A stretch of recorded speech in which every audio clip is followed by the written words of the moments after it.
இப்போ இரு பக்கத்துக்கும் இப்போ ஏதாவது ஒரு பக்கம் அவங்க போறதுக்கான வாய்ப்பு இருக்கு. திரு ரவீந்திரன் அவர்கள் சொல்வது போல திமுக இப்போ அவங்க இந்த மைக்ரோ பாலிடிக்ஸ் அவங்க அதை அனலைஸ் பண்ணியிருக்கிறாங்க. அதனால அவங்க தேமுதிக உள்ள இழுத்துக்கிறதுக்கான வாய்ப்பு இருக்கு. 8+1 அப்படின்லாம் அவர் சொல்றாரு, அவருடைய சோர்சஸ் வச்சு.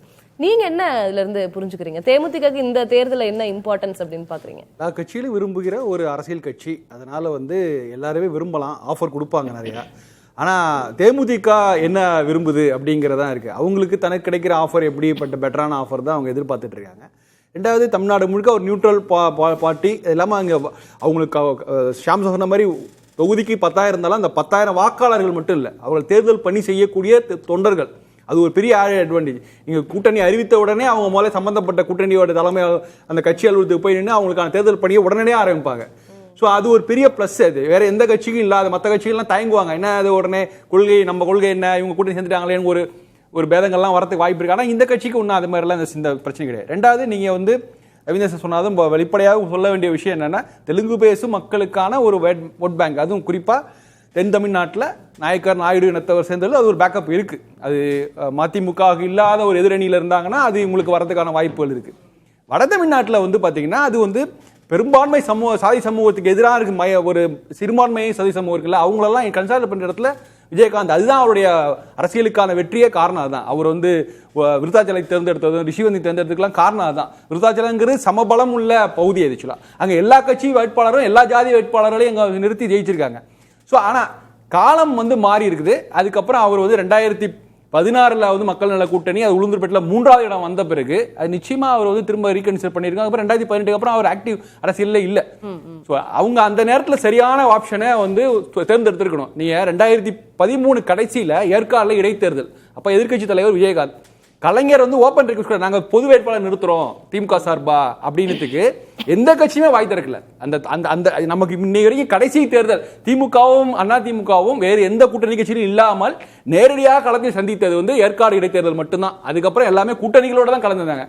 ஸோ அந்த இடத்தில் எதிர்கட்சி தலைவராக இருந்த விஜயகாந்த் மௌனமா இருந்தார். ஒருவேளை அன்றைக்கு அவர் கலைஞர் போல இல்ல தேமுதிக நாங்க கேண்டிடேட் எடுத்துறோம், நீங்க சப்போர்ட் பண்ணுங்கன்னு சொல்லியிருக்கலாம். இல்ல திமுக வேட்பாளர் ஆதரித்திருந்தால் கூட ஒரு சமநிலைக்கு வந்திருக்கலாம். அவர் அண்ணா திமுக கூட்டணி விட்டு வெளியே வந்த நேரம் அந்த காலம் சொல்றேன்னா, அந்த காலத்துல இருந்தே அவருக்கு அந்த அரசியல் பின்னடைவுங்கிறது ஆரம்பித்து விட்டது.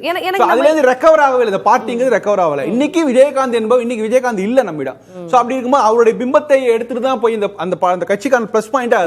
இன்னைக்கு நிலைப்பாடு அப்படின்றது 2021 ப்ரூவ் ஆயிருக்கு அப்படின்னு திரு ரவீந்திரன் அவர்கள் சொல்கிறார். நான் என்ன சொல்றேன் கேக்குறேன்னா, இப்ப ஏறத்தாழ திமுக அவங்களை உள்ள இழுத்துக்கொள்ள தயாராக இருக்கிறார்கள் அப்படின்னா, இந்த பக்கம் பாரதிய ஜனதாவும் அதுல குறிப்பாக இருக்கிறார்கள், உள்ளார நிறைய பேசுறாங்க அப்படின்ற தகவல்கள் இருக்கு. எதனால இப்ப பிஜேபி எவ்வளவு இன்ட்ரெஸ்டடா இருக்காங்க? இல்ல, பிஜேபி ஆரம்பத்துல இருந்து அவங்க அதிகமான இன்ட்ரெஸ்ட் காமிக்கல. அவங்க என்ன சொல்லிட்டாங்க, பாமகவையும் தேமுதிகவையும் கூட்டணிக்குள்ள கொண்டு வர பணி அண்ணா திமுக செய்ய முடியும்னு அவங்க நம்பிட்டு இருந்தாங்க. ஸோ அதுதான் நடந்தது. ஆக்சுவலா அது வேறு விஷயம். ரெண்டாவது, நீங்க என்ன சொன்னாலும் இடங்கள் தான் சிக்கலிங்க. ஆக்சுவலா இடங்கள் நீங்க 2021 அந்த இடங்களை வச்சு அது ஒரு ப்ரோரேட்டா பேசிஸ்ல போட்டு பாருங்க. 2021 தேர்தலில் தினகரனை முதல்வர் வேட்பாளராக ஏற்றுக்கொண்டு தேமுதிக 60 இடங்களில் போட்டியிட்டது. தினகரன் கட்சி 165 இடங்களை போட்டிடுது, தேமுதிக 60 இடங்களில் போட்டிடுது. அது அப்படியே ப்ரோரேட்டா போட்டு பாருங்க. இன்னைக்கு தேமுதிகான இடங்கள்ங்கிறது 4 அல்லது 5 இடங்கள் தான். அவங்களுக்கு நிச்சயமா இன்னைக்கு 8 இடங்கள் எந்த தரப்பா இருந்தா 8 இடங்கள் கொடுப்பாங்க. அதுதான் அவங்களுடைய உண்மையான பலம். ஸோ ஆனால் அவங்க இப்போ டிமாண்ட் வைக்கிறது அதை விட 3 மடங்கு 4 மடங்கு டிமாண்ட் அதிகமாக வைக்கிறதா, அந்த இடங்கள் வைக்கிறதா கேள்விப்படுறேன். இரட்டை இலக்கம்லாம் வர செய்திகள்லாம் வருது. ஸோ அவங்களுடைய உண்மையான பலம் அது நீங்க தென் தமிழ்நாட்டா இருந்தாலும் வட தமிழ்நாட்டினாலும் அவங்களால 8 தொகுதிகள் எதிர்காலம்னு ஒண்ணு இருக்கு, கட்சியோட அங்கீகாரம்னு ஒண்ணு இருக்கு. அதெல்லாம் நம்ம மனசுல கொண்டு தானே எல்லாமே எல்லா ஃபேக்டரும் பார்க்கணும். 8 தொகுதிகள்ங்கிறது ஒரு ரீசனபிளான ஒரு இது. அது 2 தரப்புமே கொடுக்க தயாராக இருக்குன்னு நினைக்கிறேன். அது தவிர அடிஷனல் ஆட் ஆன் ஆஃபர் என்ன இருக்கு அப்படிங்கிறது நமக்கு தெரியாது.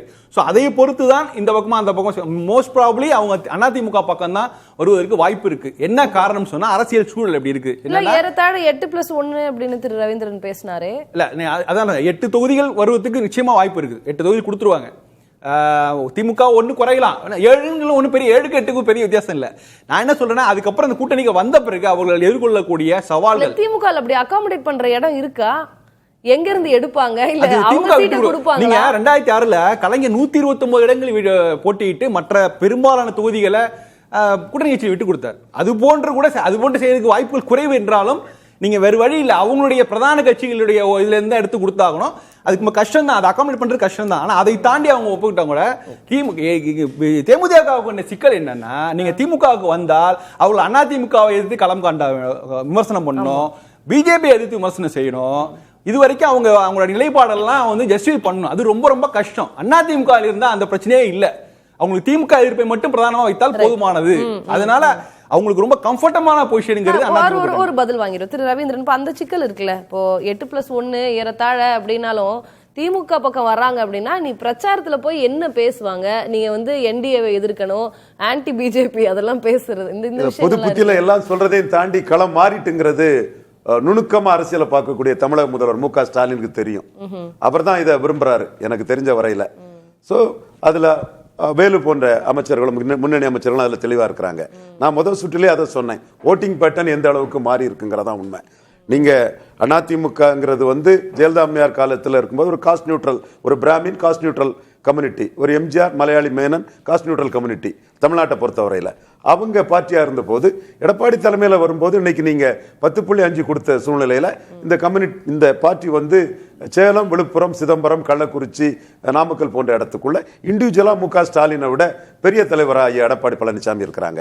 ஆனா இதே கட்சி வந்து 10.5 எடப்பாடிக்கு லீடர்ஷிப் இந்த வகையில மேற்கு மண்டலத்தில் நான் வெள்ளாளர் கவுண்டர்கள் மத்தியில் இது நமக்கான கட்சி இல்லை, யாருக்கும் அதிகாரம் கொடுக்கிறதுக்கு நம்ம ஏன் ஓட்டு போடுறோங்கிற எண்ண ஓட்டம் நான் வெள்ளாளர் கவுண்டர்கள் மத்தியில் தெளிவா வந்திருக்குது. எம்ஜிஆர் ஜெயலலிதா காலகட்டத்தில் இது கிடையாது. அதே மாதிரி முக்குலத்தோர் மத்தியில் நமக்கு எதிரான தளம் அங்க இருக்குங்கிறது தான். அங்க திருநெல்வேலியில் 8 விழுக்காடு போனது, தென் ராமநாதபுரத்தில் 9 விழுக்காடு போனது, அன்று தேனியில 13 விழுக்காடு போய் டெபாசிட் நடந்தது. இதை தாண்டி சீமான் லீடர்ஷிப் பிளஸ் எடப்பாடி மறைக்கப்படக்கூடிய ஒரு உண்மை இருக்கு. இந்த சப்ஜெக்ட்டுக்கு அது தேவையில்லை. சோ இந்த டைனமிக்ஸ் மாறிட்டு அதுதான் ஸ்டாலின் உணர்றாரு. அந்த அது பெரிய பிரச்சனையா இருக்காது அப்படின்றத அவருடைய பார்வையா இருக்கு. அப்படி பிரச்சாரத்துல எல்லாம் பெருசா ப்ராப்ளம்லாம் இருக்கு. ஏன்னா இப்போ திரு பிரேமலதா அவர்கள் ஸ்டாலின் கூட நிறைய இடங்கள்ல அவர் பாராட்டி இருந்தாங்க, ரொம்ப சுமூகமா தான் போறாங்க இரு தரப்பு. கூட்டணியில் ஆன்டி பிஜேபிக்கு எதிராக களமாடக்கூடிய கட்சிகள் நிறைய இருக்கு. அதை போய் தேமுதிக செய்ய வேண்டிய அவசியம் இல்ல. இப்ப அங்க என்ன பிரச்சனைனா, திமுகவுடைய சாதனைகளை எடுத்து சொல்றதுக்கு தான் கூட்டணி கட்சிகள் அவங்க தயங்குறாங்க. அவங்க பிஜேபி ஆன்டி பிஜேபினா ரொம்ப குஷியோட இறங்கி வந்துருவாங்க. திமுக அந்த அவசியம் தேவைப்படாது. ஆனா அதையெல்லாம் தாண்டி இங்க வந்து 2026க்கு அப்புறம் உள்ள கணக்குகள்லாம் நீங்க பார்க்கணும். அதுக்கு நிறைய விஷயங்கள் இருக்குது. அதனால அவங்களுக்கு பிஜேபி ஆதரவு இருந்தால் தேமுதிக கூடுதலான ஒரு இது இருக்கும். அதனால என்டிஏவில் இருப்பதற்கு விரும்புவார்கள் தான் நான் நினைக்கிறேன்.